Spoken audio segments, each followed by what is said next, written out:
Good morning.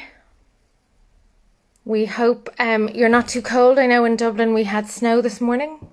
So yeah, the weather's just having a little bit of a blip and forgetting that it's actually summer now.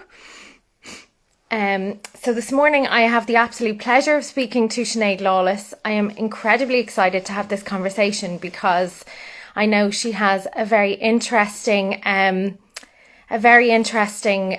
story to tell us this morning, and I'm sure we'll have lots of fun. Prompt. I'm delighted, Sinead, and here she comes to have a little chat with us. I hope. There you are. It Hello. worked.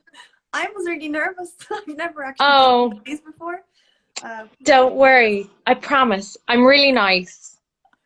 It's such a surreal experience actually because, you know, I don't know, I'm used to kind of doing a video call with somebody, but this split screen thing is like, whoa, I what's know.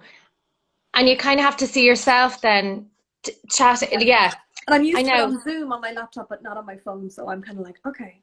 And as well, Well, like normally when you have these chats, you kind of prepare something, but I'm like, I don't have to prepare anything. So I'm like, hmm, yeah, don't worry. I have so many easy questions. questions for me. Yes, I do. And first of all, thanks so much for having the chat. And I'm going to let you settle into the view of your phone because I want to give a little introduction. So, from what I've learned from you and from what I know over the years of your connection with the Schoolhouse, you did your Leaving Cert back in 2000 in a convent school in Cork. And 97. then, yeah, then you went into animation straight away in IADT. Yeah. And then there's a massive artistic gap. And Mhm. you give the credit to the Schoolhouse and to Neil for taking you out of that kind of funk after 16 years. Yeah. And oh my gosh, have you been busy then? Since that, you Addicted. yeah, you won the Painting of the Nation then the following year. Yeah. You've gone then to have several exhibitions and solo shows, and you're incredibly like it's like you hit the ground running. Something must have just clicked. Yeah. So it's somewhere that we could have a chat about what happened during that sort of Yeah, gap. sure. Absolutely. Yeah, it was almost like I'll go back, but when I went to Schoolhouse, it was like a volcano just waiting. You know, it was all inside and it just like needed to be released. So yeah, I did animation in college. I always loved art in school. So I was always drawing as a kid, and I was encouraged by my parents to draw, and my grandfather was a really, really big influence on me as well. And then, so my experience with art in school, in secondary school, was actually really positive. I had an amazing art teacher in secondary school, and I think that was just my thing, you know. Mhm. College, on the other hand, didn't have such a good experience in college. You know, I'd moved from Cork to Dublin. There was a lot of things going on, but it wasn't really great. But it was animation as well, which I know it sounds like there's a lot of drawing, but it actually wasn't really like a fine art or anything like that. You know, with some life drawing, but not a whole lot of drawing or anything. So slowly but surely, I kind of just went away from drawing regularly. And then when I Okay. left college, I went into basically working on computers, I worked with Brown Bag for a while, which was really cool actually. Worked with them for 2 years, and that was really cool. I got to color in Give Up Your All Sins. I'm not sure if you've ever seen Give Up Your All Sins. Do you ever remember that? No, I must check it Oh, out. it's a little short, and it was nominated for an Oscar back in the day. I had nothing to do with that, by the way. I colored it. So I'm not like Academy Award nominated or anything. We can't add that to the list of accolades. But it was like an amazing opportunity or experience. And so then I kind of, at the time, I don't know, was Ireland in a recession or what? That was around 2000. And I don't know if Ireland was in a recession or what, but I'm telling you what, it was really hard to get a job in animation. And I had Brown Bag, but I wasn't really able to pay everything. It was like, oh, I had to try and find extra jobs and stuff. So I started to diversify, and I started studying web design and went big into coding, did software development for a while.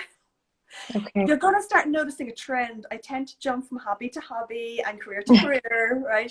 I've ADHD, so it's kind of like, what's the new shiny thing? So I did software development, and that's kind of, the drawing had stopped in college, you know. I did some, and by the time I went into the real world, you know, I didn't have a sketchbook going. It just didn't occur to me for a long time. I didn't even miss it. And then when I started missing it, I felt like it had gone too long, and I'd lost my confidence completely. So, I mean, we're talking a big gap. And I think it was about 2012 when I started realizing, oh, I really want to get back to this, but I just didn't know how to. It was almost like so terrified to put a pen to paper in case I wasn't good anymore. Right. And I'm sure a lot of people can relate to that, because I often talk to people who drew a lot in school and they were like, oh, I can't draw anymore. Or people who just go, oh, I'd love to be able to draw, but I can't. And what I'd like to impart is it's like learning an instrument. It's like you just have to pick up the guitar and learn a chord and just start. And the best place to start is Schoolhouse, right? Shameless plug. No, I'm not under any kind of commission here, lads. Yeah. I'm sure we can sort you out though somehow. So the thing was, I'd kind of like been peeking my nose at around 2012. So we're talking 12, 13 years at this point.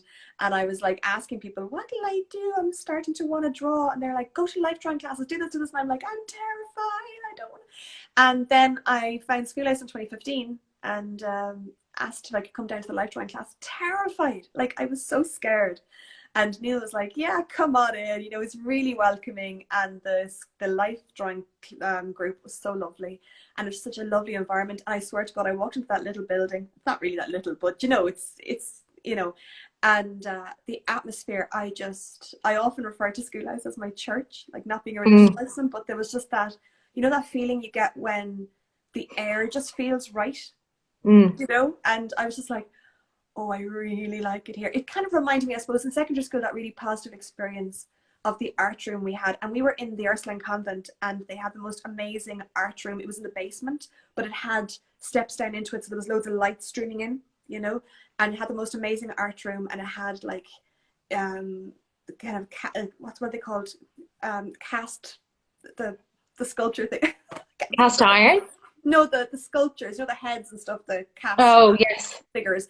And like it had loads of different things like that. And I think when I walked into Schoolhouse, I got that literally like 18 years after leaving school, that same feeling of like, oh, you know, it was just so lovely. And then, you know, I wonder if it's because what I hear a lot is, you know, that art doesn't necessarily get a space in our life because we're pretty reluctant to give ourselves time.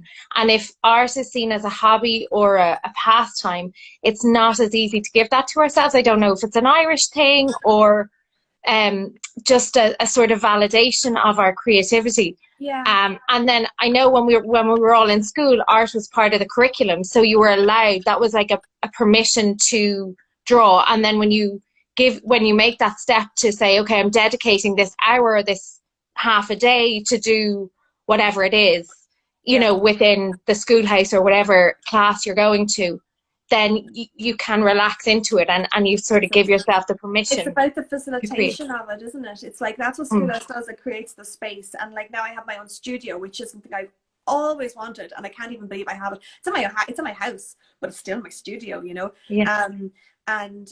Like that's it. You're absolutely right, Lana. It's all about like creating that space for yourself. And then the question is, you know, working out how to create that space for yourself. And I have to say, from speaking to a lot of people over the years, that a lot of people didn't have positive experiences with art in school. They might have been told by a teacher, oh, that's not very good. And maybe at that time in their life, they weren't really able to take that kind of criticism, or maybe one of their peers was better than them and they then felt like they couldn't shine. And a lot of people are very reluctant because it's almost like a vulnerability in drawing.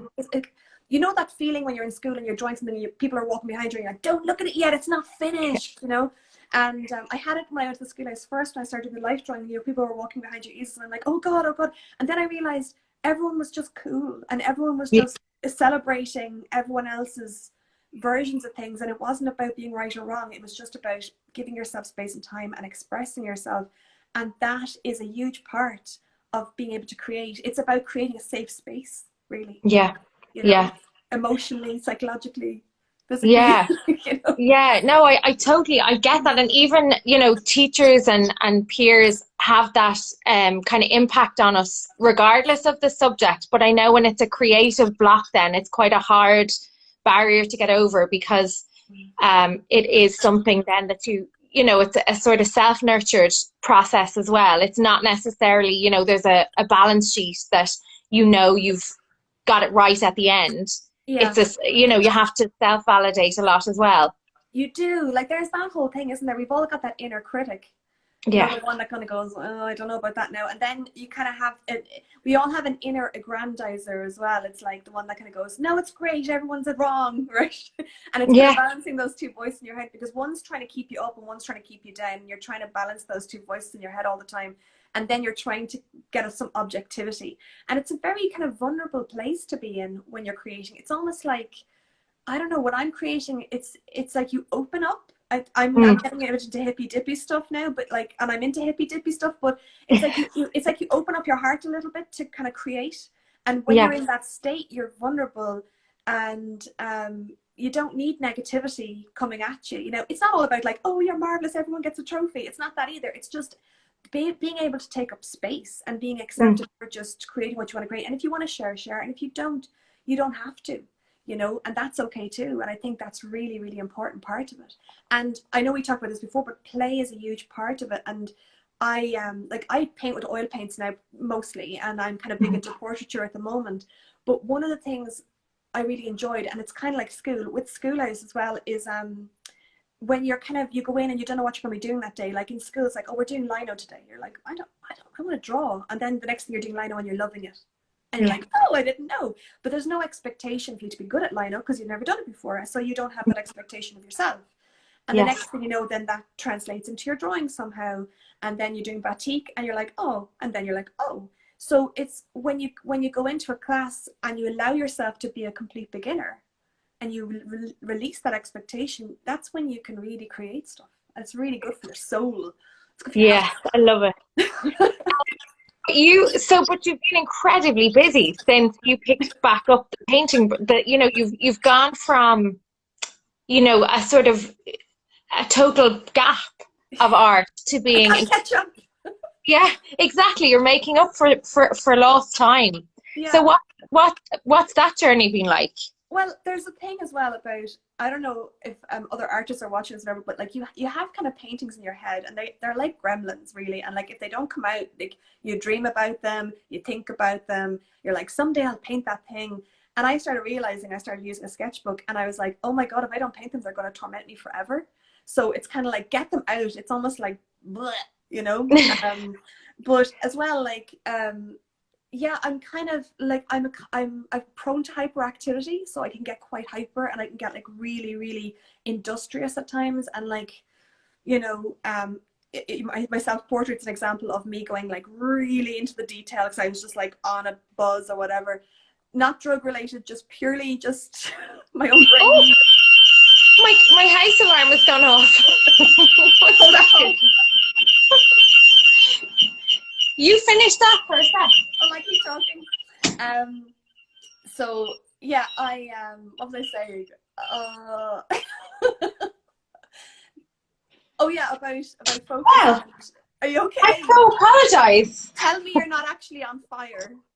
I'm not on fire. I don't think anybody's broken in. Do you want to start the case? No, we had a power cut the other night, and my alarm hasn't behaved itself ever since. Yeah, our power's been going weird as well lately. I'm not sure if everyone's upping their power usage and we're like all flickering. Maybe, but that's certainly given. I'm ready. I'll let you compose yourself, and I'll just ramble on for a couple of seconds. Then you can. Thank you for your composure during that total sideline. I love lives. I love lives. Grab for you now. Yeah, and I can't even go back to edit that out.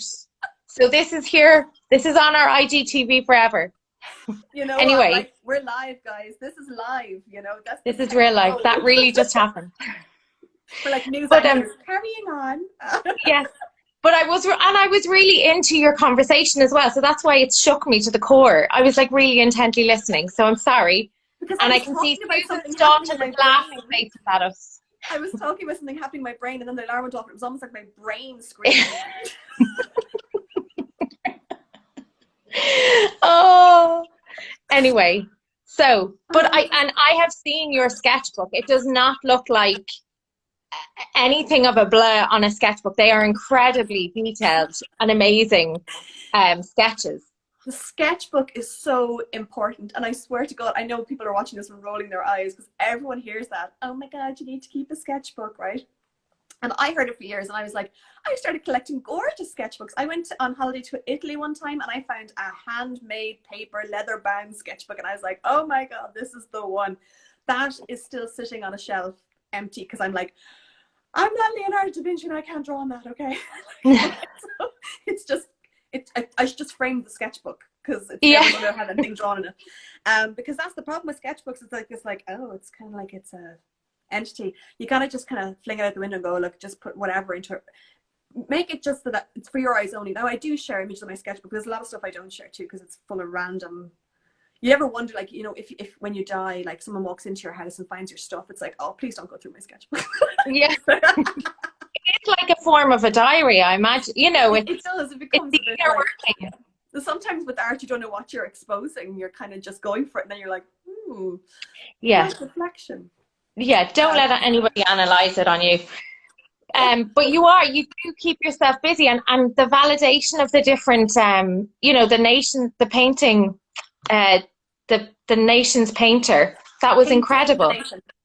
Painting the nation. So and you were back near the schoolhouse. The ones of the waterfall are just stunning. Yeah, I was down in Paris Court. That was gas because I came to Schoolhouse 2015 after like a decade of nothing, over a decade of nothing, and went into pastels with Neil, was having a laugh at the pastels, hadn't touched paint since school. Like it was like, and I'd never really played with oil paints, but I'd gone into one or two of Nick's classes, so I was kind of like, sorry, Nicholas Robinson's classes, and I was kind of getting an idea of how oils would work, but it was all very new to me. And then Paint of the Nation came around and my friends were like, hey, would you apply for this? And I was like, I will, yeah, like apply for that and make a disgrace myself on national telly, like. And they were like, you should apply, so you can always say no if you get it, you know. And then so I applied, and then there was like a few different stages you had to go through to get on the show. There was like they kept whittling it down. So by the time it got around to the last stage, I was like, I gotta get on this. The competitor comes out in you and you're just like, okay, you know. But like, yeah, what a amazing experience. And one of the amazing things about it was you think you're going to be really competitive, and you are, but it's actually so lovely to be painting with a group of other painters. It's a really lovely thing. And community is very important for artists, I think. We're so solitary. And then it was just it was a really lovely experience. And also mortifying, like, because I mean, I don't know if you remember if you saw it, the portrait week, we actually do a self-portrait, and I hope I don't offend anybody now, but there's this little chapel, I think, in Spain, where there's this picture of Jesus and it was faded away, and some old lady came in and she topped up the picture, and it became a meme, and it was called like Monkey Jesus because it was like really badly painted, right? And it's so inappropriate today. But no. Fine. Basically, my self-portrait became the monkey Jesus of the group. We all laughed about it, and I even said it to Pauline. I was like, "Oh my God, it looks like monkey Jesus." It actually does look like monkey Jesus. Oh my God! And I was like, "Oh my God, I'm meant to be a portrait painter." But there's no taking it back because, like, you see it on telly. They go, "You've got 3 hours," and you're like, everyone at home is going, "Yeah, right." No, literally, we had 3 hours, and it was literally like we did not know what medium we had until the clock went, and it was like, it's oils, okay. Like, that must be an incredible experience because it's not you don't enter into your creative process regularly like that, so it must be an incredible challenge and process. Like, it's pure adrenaline, and you have to be strategic. So, like, you know, that's the weird thing about it. And I suppose I did graphic design for many years, so I kind of have a little bit of a strategic brain in that way. I'm used to having to go into a room and brainstorm and come up with an idea for a new product, like, really quickly and stuff. So I think that might have actually helped me in the moment to go, okay, this is what you've got. How are you gonna make it work? It's like a MacGyver moment. But like that, yeah, you're not necessarily in the mood to paint that day, you know, and you just gotta paint. And like, you have this big white canvas, and I didn't know anything about putting down a ground. I didn't know about grounds. I'm sure Nicholas told me about grounds, but it didn't occur to me because, you know. And so I started putting this blue paint down, like oil paint. And anyone who's used oil paint knows that, like, not a whole lot goes on top of blue. No. It may even have been Prussian blue, which is like, Oh. just forget about it. Like that shouldn't even be on your palette, because that should be on its own palette, because it contaminates everything. And then I remember Una Seeley coming over and going, what are you doing? And I was like, oh, I'm in a blue mood. And she's like, right. And I'm like, I don't know what I'm doing, you know? But I managed to salvage it a bit, and then I managed to do the next round a bit better, and I got through to the final, and it can't have been all bad because, you know, we got there in the end. But Yeah. amazing though, amazing. But we were all stitches all the time. Myself and Sinead McCarthy used to have migraines from laughing in between Oh. waiting around. Well, isn't that great though? And you said ours is near community, and it's I do think that's something that online has done now, because we sort of Yeah. we are getting together a little bit more online, and there's lots of hashtags and community groups and The forums. artist community on Instagram is amazing. Mm. Like I was Yeah. taking part, I mean, it was already amazing, and then I took part in, you know, the Portrait Artist of the Week, the kind Yes, that was the little amazing. kind of the Instagram page land that goes with the main show on Sky Arts. And I started going, I did one back in, I think it was last October or September, and I put the hashtag up, and the amount of comments and feedback that came through, I was like, wow. And everyone, it was like a whole buzz of people, and I was like, what is this world? And I just started following all these different artists, and everyone really reaches out and gives encouragement, and it's just really lovely. It's a really lovely, I don't think I came across anything hateful or anything negative in that whole community. It's so lovely. Yeah, it is. It's so lovely to hear that. I think, yeah, there's not the competition you might expect. You It know, really is camaraderie, you know. yeah, And everyone wants, but that's the thing. And there's this whole, I think there's a new hashtag now, which it's like community over competition, or something to that effect. Community, not competition, or there's something like that. I can't remember what it is exactly, but it's a really nice way to think about it, because as artists often, well, we could think back to the olden days where there'd be this one famous one, and then there'd be all the ones that we forgot and they're not in the books, but it doesn't work like that anymore. You know, there's plenty of room for everybody, and it's like there's so much going on all the time, and it's, you know, it really is about supporting and lifting each other up, because creatives need that. We do need that. yeah, and it does feel like there has been given a bigger space in the world for art now. It's like a sort of little movement from. I know there's a big focus on tech and development there, but it is quite amazing how art is. I sorry, someone's commenting to say they have to leave our chat, No but worries. you can catch up later and skip the alarm bit. But thanks for joining us. But yeah, that there is that community for artists now, and it's been given a real credible space, which is fantastic. It's not just, you don't have to be doing it professionally. No, creators are coming into their own. I'm like thinking of kids who are coming out of school now, or who are still in school, who now have this new platform because all the creators that have gone before them, and then go on and so forth. Like Instagram's a great platform, because now you don't, I mean, it's obviously always good to be checking out galleries and stuff too. I'm not going to, like, galleries are fantastic what they do, but it's lovely to be able to kind of have that ability to create a portfolio in a gallery without having to go and spend a load of money. Yeah, You know, for a beginner, or for somebody who's just dipping their toe in, or even for an established artist. And then as well, we have things like Patreon now, you know, which I'm not, I haven't created a Patreon account yet, but it's like, it's a way for artists to get paid from their patrons, or from people who want to contribute to what they do, without having to go through a bigger third party kind of thing. And it gives creators control, and people aren't being taken advantage of, and it's an opportunity for growth and community. And I think it's going a good way. That doesn't make yeah, it's it is going the right, it's going the right way. it's going a good way. So, what are you working on at the moment? Are you? I'm working on a couple of personal pieces, and I'm working on a couple of commissions as well. To be honest, I've got a few on the go, and I really need to get the head down this month just to get a few things out. But my 3-year-old, so she's just going into full-time daycare now. We wanted to get her in a little bit sooner, but with COVID we couldn't. It was all a bit.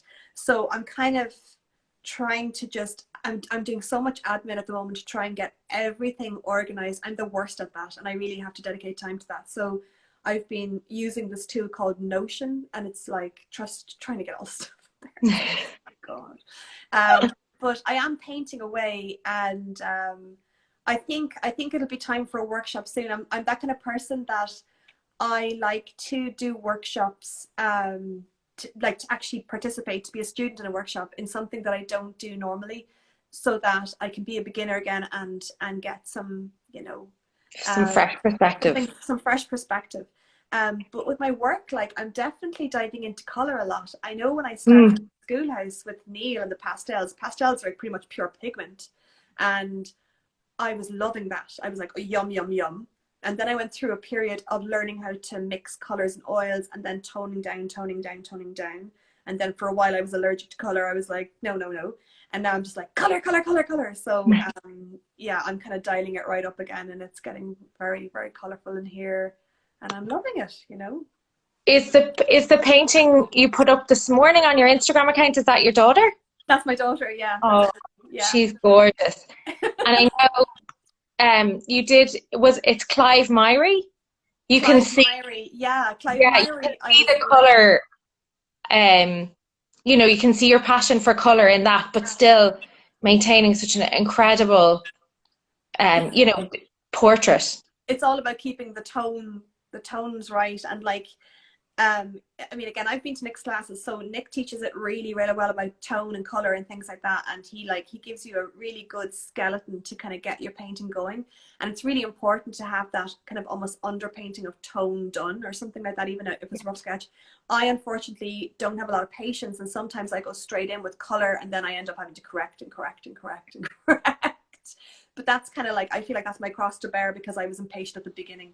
But there are right and wrong ways, but there's no necessarily way to do it. It's just whatever works for you, so long as you know. I actually often think of it with an artist has to wear 3 hats when they're painting.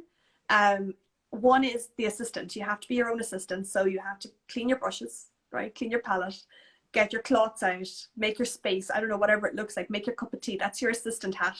And you have to have that. If you don't have that, you'll paint for a couple of hours, and next thing you know, you'll be in a mess, and you won't know what's going on, and you won't be able to continue. And then there's 2 other hats that you have to compete as you're painting. One is the creative hat, and one is the critical hat, or the critique hat. And it's like, oh, I love blue. I'm really feeling, I want to make that one yellow. And it's like, oh, and you're all excited. And that's great when you're painting, especially if you're doing expressive stuff. But then you also have to be able to stand back every maybe 15 minutes is my I have a timer when I paint. Okay. Every 15 minutes, I swear to God, every 15 minutes I set my timer to 5 minutes, and I take 5 minutes off. So it's like, that's how I work, because I'll get so excited that I'll make a mess. So I come back and I stand back for 5 minutes. I might not look at it, I might walk away, and then my timer go off, and I put another 15 minutes on. It's very weird, isn't it? No. It's interesting to know people's different processes, so and that you do put that discipline on your painting. And then if you kind of only have an hour in the day to paint, you're like, oh, it's only an hour, I won't get anything done. It's like, well, you'll get 3 15 minutes and a 5 in between done. So unfortunately, oils, you have to include the whole mixing the paint and the cleaning up if you've only got one. But if you have an hour and a half, you can actually get a bit done. Yeah.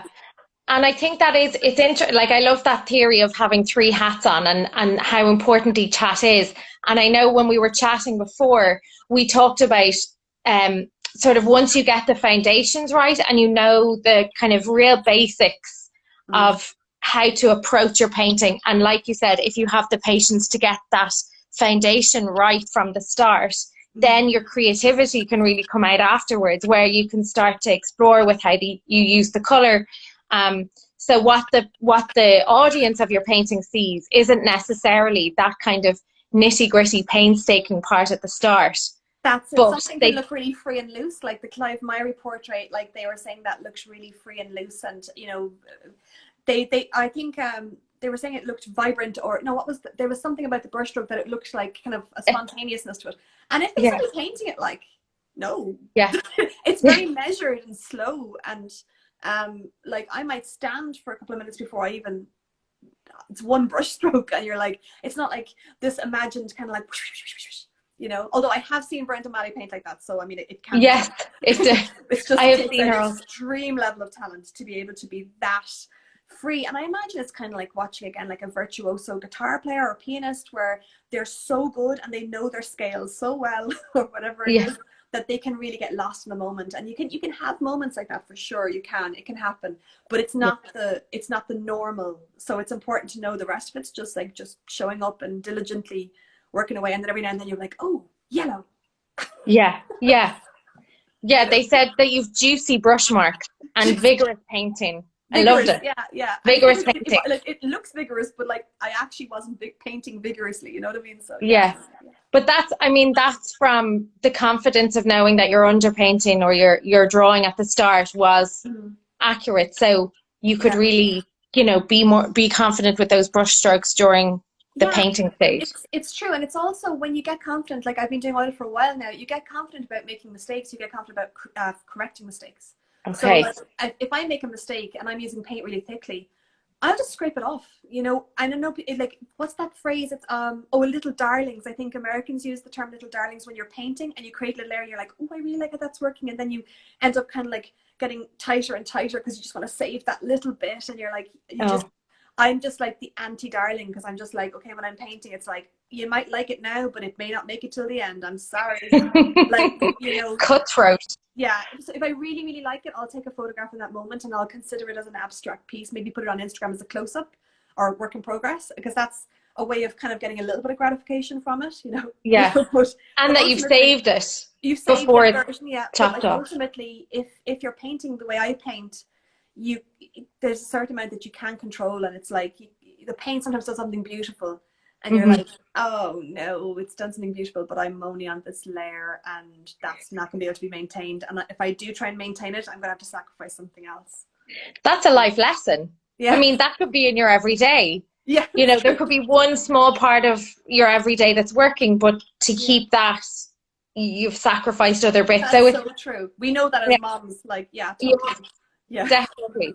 That, like, if you don't clean the kitchen now, it's fine. Exactly.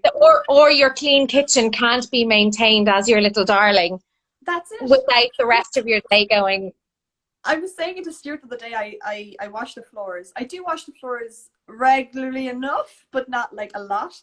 And I washed the floors, and the minute I washed them, like literally the dog and Ellie both did something to mess it up. And I was like, I just washed them. And I was like, why is it when you just wash it, they drop everything? And Stuart tried to explain the concept of entropy to me, which kind of went over my head a little bit. But he was talking about the fact that clean is a very small like window, whereas messy is a really big idea. So he said, anything that's not clean is messy. So he said, technically, it can maybe be clean for like a minute anyway. And I was like, okay, I'm confused, but okay. Yeah. I'm not sure if I can take that approach all the time. No. I mean, but yeah, okay. Maybe we'll go back. Maybe we'll ask Stuart a bit more about that. Yeah, we can get him to come and do a live about entropy. I think he'd love that, Yeah. He must be incredibly supportive of your work and everything that you're doing. He is. He's been really, really good. He's been with me through thick and thin. Like, I mean, a lot of the time that big gap was, a lot of that was actually illness, and I was really, really ill, and like Stuart was there with me through the whole thing. So like, couldn't have done it without him, Yeah.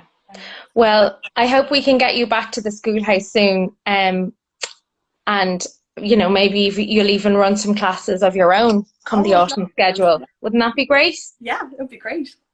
Yeah, and well, I hope we see you again soon. Thank you so much for your chat this morning. Thanks for having me. You're an absolute, and Neil says hello. He has a special place in his heart for you. So yeah, keep in touch, Sinead, and I'm sure we'll be hearing about you soon. Thanks a million. All right. Bye. Bye. Thanks, Sinead. Bye-bye. Thanks, everybody, for watching. And thanks for persevering with the house alarm going off. I mean, it's the joys of a live. These inevitabilities are going to happen. But we look forward to chatting again soon. My next chat is going to be with Barbara Duggan, tuning in from Amsterdam. She's currently doing some courses with us online. So yeah, enjoy the rest of your day. And we will chat again to you soon. Thanks so much. Bye-bye.